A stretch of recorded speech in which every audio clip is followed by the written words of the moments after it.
The Abolition of Man by C.S. Lewis.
(1) Men without chests.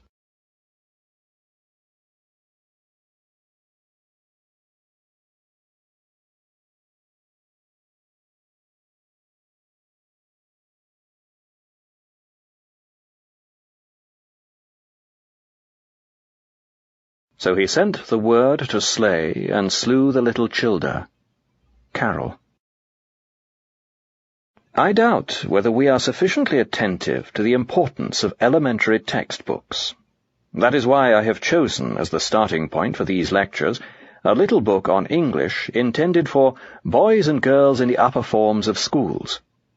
I do not think the authors of this book, there were 2 of them, intended any harm, and I owe them, or their publisher, good language for sending me a complimentary copy. At the same time I shall have nothing good to say of them. Here is a pretty predicament. I do not want to pillory 2 modest practicing schoolmasters who were doing the best they knew, but I cannot be silent about what I think the actual tendency of their work. I therefore propose to conceal their names. I shall refer to these gentlemen as Gaius and Titius, and to their book as The Green Book. But I promise you there is such a book, and I have it on my shelves. In their 2nd chapter, Gaius and Titius quote the well-known story of Coleridge at the waterfall. You remember that there were 2 tourists present, that one called it sublime, and the other pretty, and that Coleridge mentally endorsed the first judgment, and rejected the second with disgust. Gaius and Titius comment as follows. When the man said, "This is sublime," he appeared to be making a remark about the waterfall. Actually, he was not making a remark about the waterfall, but a remark about his own feelings. What he was saying was really, I have feelings associated in my mind with the word sublime, or, shortly, I have sublime feelings. Here are a good many deep questions settled in a pretty summary fashion. But the authors are not yet finished. They add, this confusion is continually present in language as we use it. We appear to be saying something very important about something, and actually we are only saying something about our own feelings. Before considering the issues really raised by this momentous little paragraph, designed, you will remember, for the upper forms of schools, we must eliminate one mere confusion into which Gaius and Titius have fallen. Even on their own view, on any conceivable view, the man who says, "This is sublime," cannot mean, "I have sublime feelings." Even if it were granted that such qualities as sublimity were simply and solely projected into things from our own emotions, yet the emotions which prompt the projection are the correlatives, and therefore almost the opposites, of the qualities projected. The feelings which make a man call an object sublime are not sublime feelings, but feelings of veneration. If "this is sublime" is to be reduced at all to a statement about the speaker's feelings, the proper translation would be, "I have humble feelings."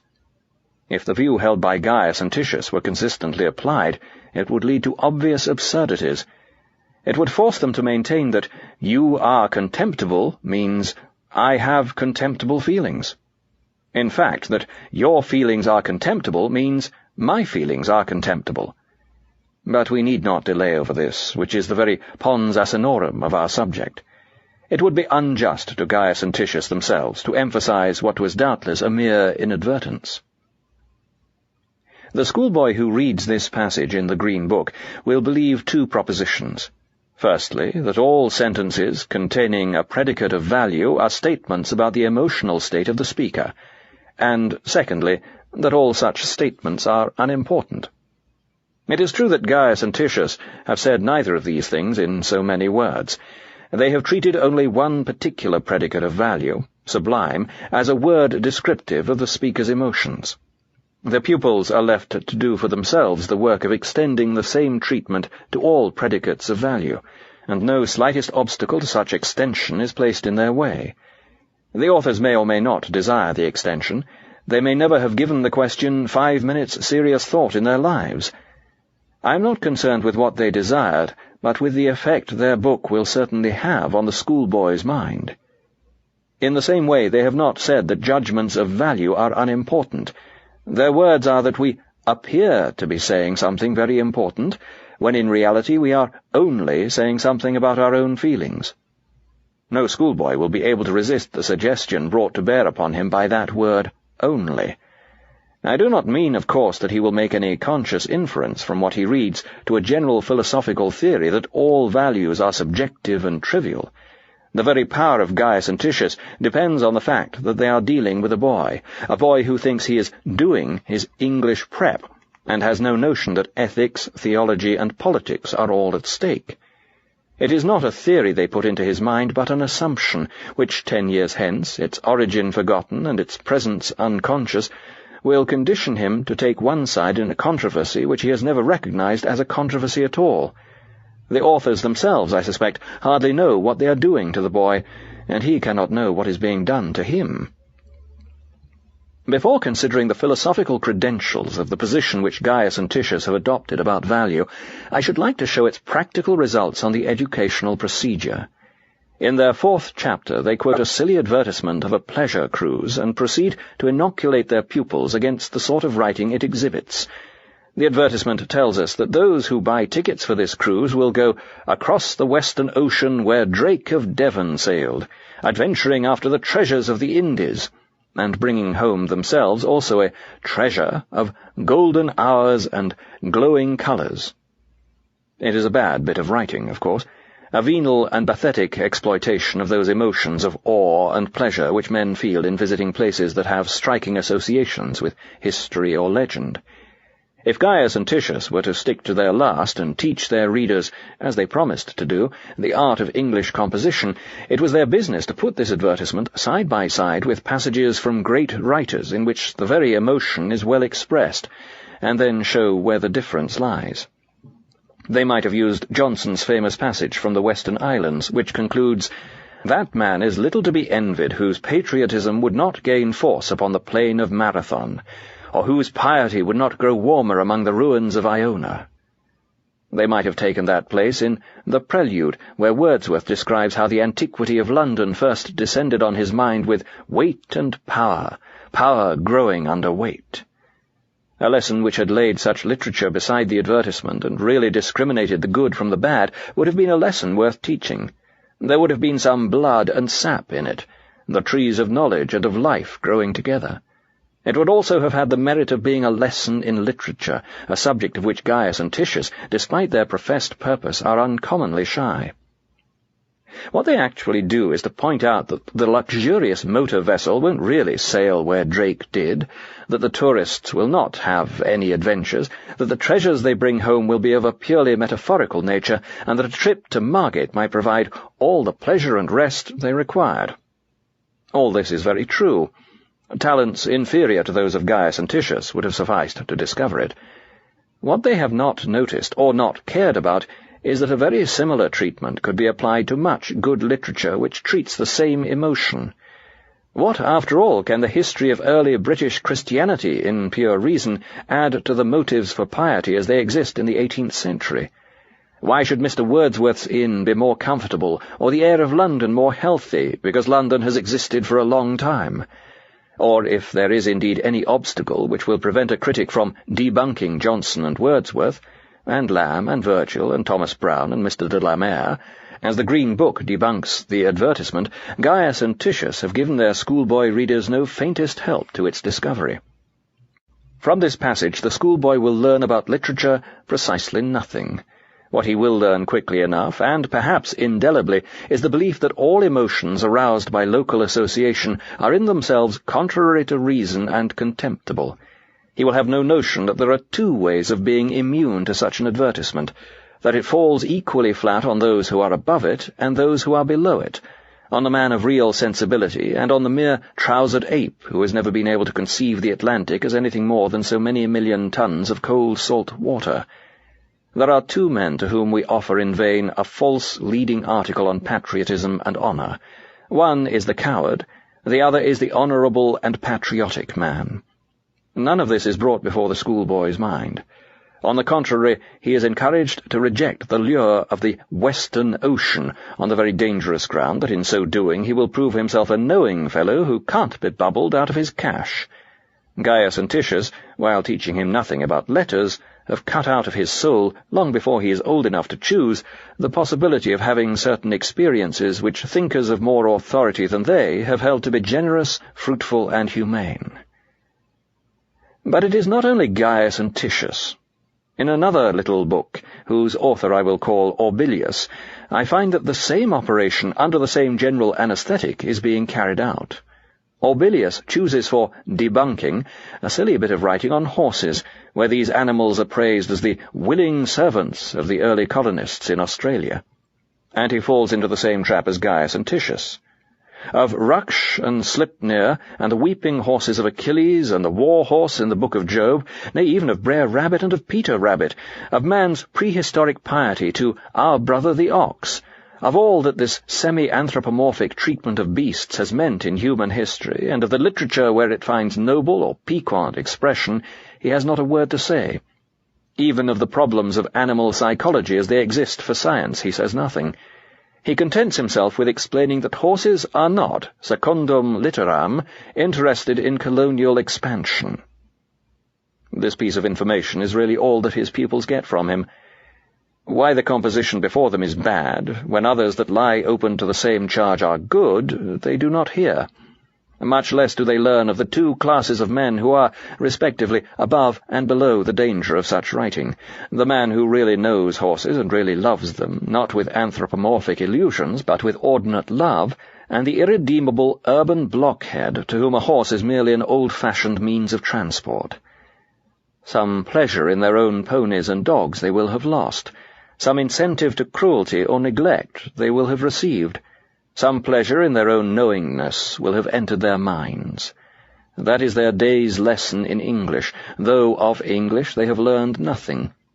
Another little portion of the human heritage has been quietly taken from them before they were old enough to understand. I have hitherto been assuming that such teachers as Gaius and Titius do not fully realize what they are doing and do not intend the far-reaching consequences it will actually have. There is, of course, another possibility. What I have called, presuming on their concurrence in a certain traditional system of values, the trousered ape and the urban blockhead may be precisely the kind of man they really wish to produce. The differences between us may go all the way down. They may really hold that the ordinary human feelings about the past, or animals, or large waterfalls, are contrary to reason and contemptible, and ought to be eradicated. They may be intending to make a clean sweep of traditional values and start with a new set. That position will be discussed later. If it is the position which Gaius and Titius are holding, I must for the moment content myself with pointing out that it is a philosophical and not a literary position. In filling their book with it, they have been unjust to the parent or headmaster who buys it and who has got the work of amateur philosophers where he expected the work of professional grammarians. A man would be annoyed if his son returned from the dentist with his teeth untouched and his head crammed with the dentist's obiter dicta on bimetallism or the Baconian theory. But I doubt whether Gaius and Titius have really planned, under cover of teaching English, to propagate their philosophy. I think they have slipped into it for the following reasons. In the first place, literary criticism is difficult, and what they actually do is very much easier. To explain why a bad treatment of some basic human emotion is bad literature is, if we exclude all question-begging attacks on the emotion itself, a very hard thing to do. Even Dr. Richards, who first seriously tackled the problem of badness in literature, failed, I think, to do it. To debunk the emotion on the basis of a commonplace rationalism is within almost anyone's capacity. In the second place, I think Gaius and Titius may have honestly misunderstood the pressing educational need of the moment. They see the world around them swayed by emotional propaganda. They have learned from tradition that youth is sentimental, and they conclude that the best thing they can do is to fortify the minds of young people against emotion. My own experience as a teacher tells an opposite tale. For every one pupil who needs to be guarded from a weak excess of sensibility, there are 3 who need to be awakened from the slumber of cold vulgarity. The task of the modern educator is not to cut down jungles, but to irrigate deserts. The right defense against false sentiments is to inculcate just sentiments. By starving the sensibility of our pupils, we only make them easier prey to the propagandist when he comes. For famished nature will be avenged, and a hard heart is no infallible protection against a soft head. But there is a third, and a profounder reason for the procedure which Gaius and Titius adopt. They may be perfectly ready to admit that a good education should build some sentiments while destroying others. They may endeavour to do so, but it is impossible that they should succeed. Do what they will, it is the debunking side of their work, and this side alone, which will really tell. In order to grasp this necessity clearly, I must digress for a moment to show that what may be called the educational predicament of Gaius and Titius is different from that of all their predecessors. Until quite modern times, all teachers, and even all men, believed the universe to be such that certain emotional reactions on our part could be either congruous or incongruous to it, and believed, in fact, that objects did not merely receive, but could merit our approval or disapproval, our reverence or our contempt. The reason why Coleridge agreed with the tourist who called the cataract sublime, and disagreed with the one who called it pretty, was of course that he believed inanimate nature to be such that certain responses could be more just or ordinate or appropriate to it than others. And he believed, correctly, that the tourists thought the same. The man who called the cataract sublime was not intending simply to describe his own emotions about it. He was also claiming that the object was one which merited those emotions. But for this claim there would be nothing to agree or disagree about. To disagree with "this is pretty," if those words simply described the lady's feelings, would be absurd. If she had said, "I feel sick," Coleridge would hardly have replied, "No, I feel quite well." When Shelley, having compared the human sensibility to an Aeolian lyre, goes on to add that it differs from a lyre in having a power of internal adjustment, whereby it can accommodate its chords to the motions of that which strikes them, he is assuming the same belief. "Can you be righteous," asks Traherne, "unless you be just in rendering to things their due esteem? All things were made to be yours, and you were made to prize them according to their value." St. Augustine defines virtue as ordo amoris, the ordinate condition of the affections in which every object is accorded that kind of degree of love which is appropriate to it. Aristotle says that the aim of education is to make the pupil like and dislike what he ought. When the age for reflective thought comes, the pupil who has been thus trained in ordinate affections, or just sentiments, will easily find the first principles in ethics. But to the corrupt man they will never be visible at all, and he can make no progress in that science. Plato before him had said the same. The little human animal will not at first have the right responses. It must be trained to feel pleasure, liking, disgust, and hatred at those things which really are pleasant, likable, disgusting, and hateful. In the Republic, the well-nurtured youth is one who would see most clearly whatever was amiss in ill-made works of man or ill-grown works of nature, and with a just distaste would blame and hate the ugly even from his earliest years, and would give delighted praise to beauty, receiving it into his soul and being nourished by it, so that he becomes a man of gentle heart. All this before he is of an age to reason, so that when reason at length comes to him, then, bred as he has been, he will hold out his hands in welcome and recognize her because of the affinity he bears to her. In early Hinduism, that conduct in men which can be called good consists in conformity to, or almost participation in, the rata, that great ritual or pattern of nature and supernature which is revealed alike in the cosmic order, the moral virtues, and the ceremonial of the temple. Righteousness, correctness, order, dhrta, is constantly identified with satya, or truth, correspondence to reality. As Plato said that the good was beyond existence, and Wordsworth that through virtue the stars were strong, so the Indian masters say that the gods themselves are born of the dhrta and obey it. The Chinese also speak of a great thing, the greatest thing, called the Tao.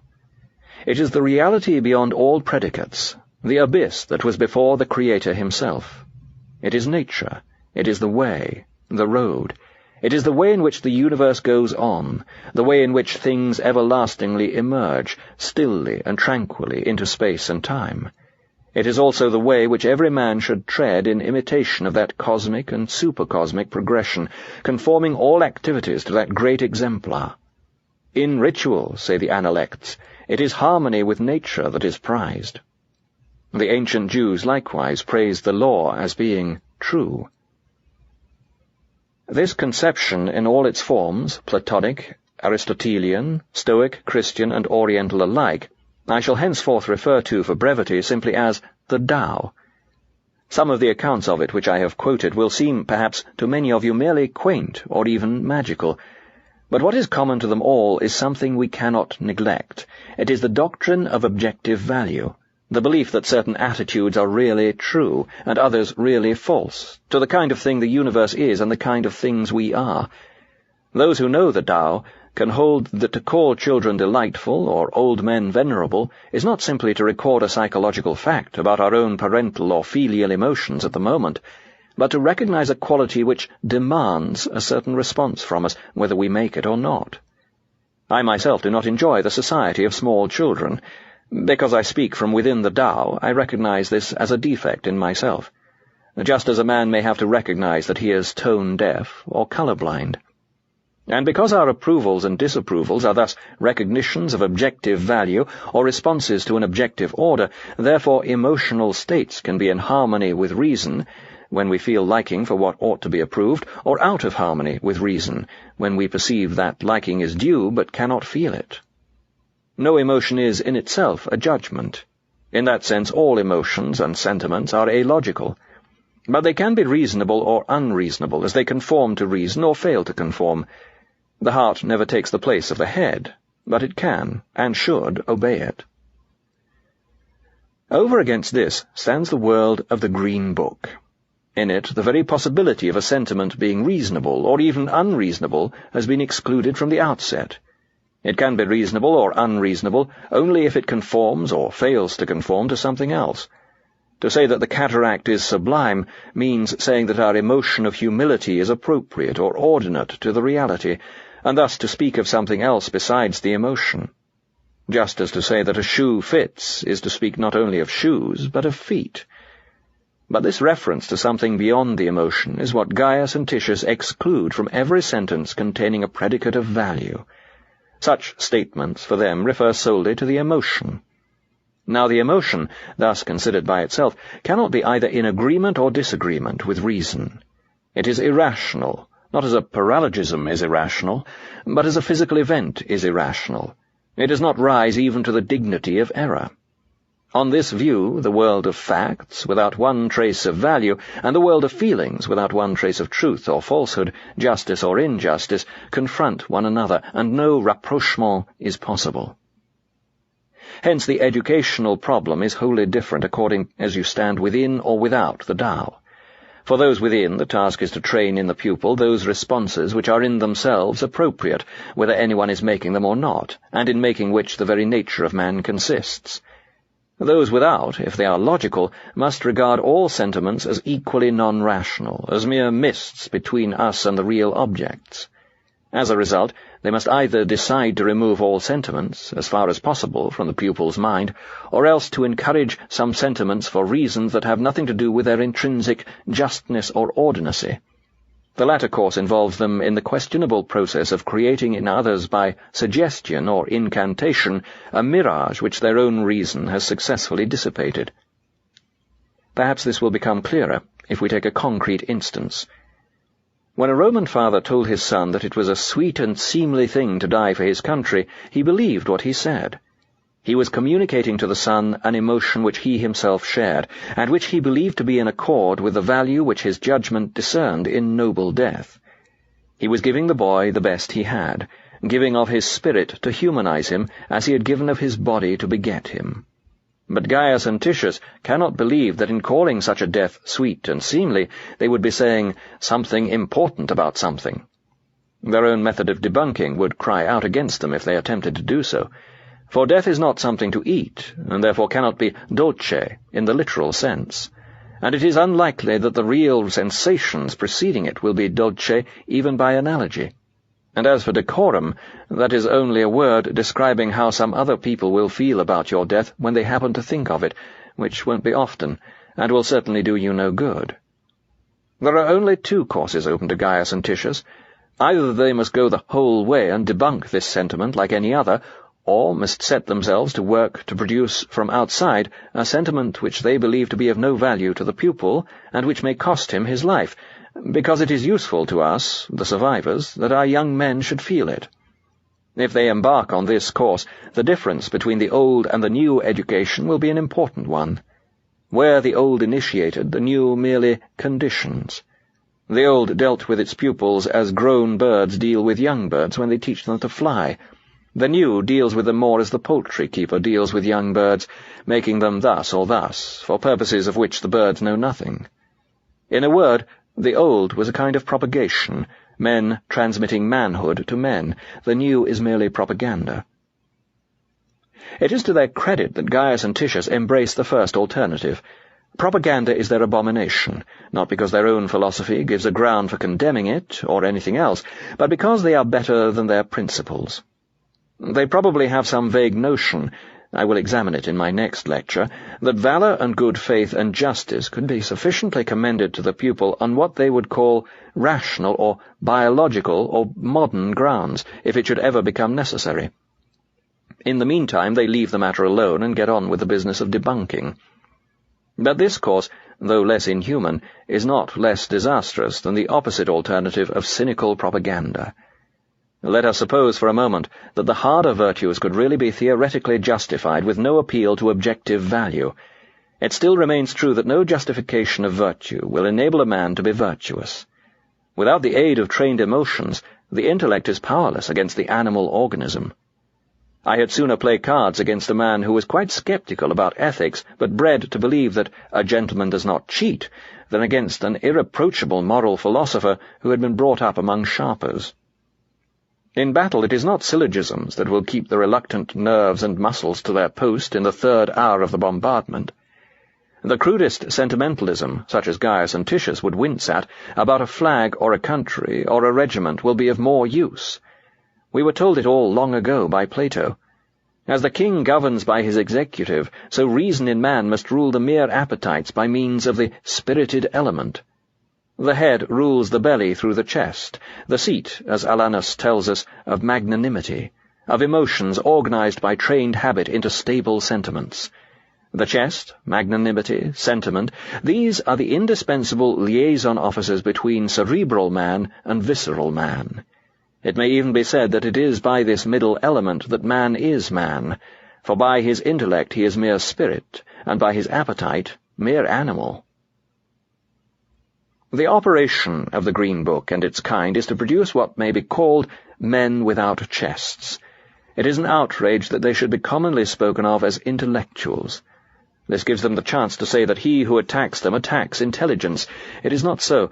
They are not distinguished from other men by any unusual skill in finding truth, nor any virginal ardour to pursue her. Indeed, it would be strange if they were. A persevering devotion to truth, a nice sense of intellectual honour, cannot be long maintained without the aid of a sentiment which Gaius and Titius could debunk as easily as any other. It is not excess of thought, but defect of fertile and generous emotion that marks them out. Their heads are no bigger than the ordinary. It is the atrophy of the chest beneath that makes them seem so. And all the time, such is the tragic comedy of our situation, we continue to clamour for those very qualities we are rendering impossible. You can hardly open a periodical without coming across the statement that what our civilization needs is more drive, or dynamism, or self-sacrifice, or creativity. In a sort of ghastly simplicity, we remove the organ and demand the function. We make men without chests, and expect of them virtue and enterprise. We laugh at honour, and are shocked to find traitors in our midst. We castrate, and bid the geldings be fruitful.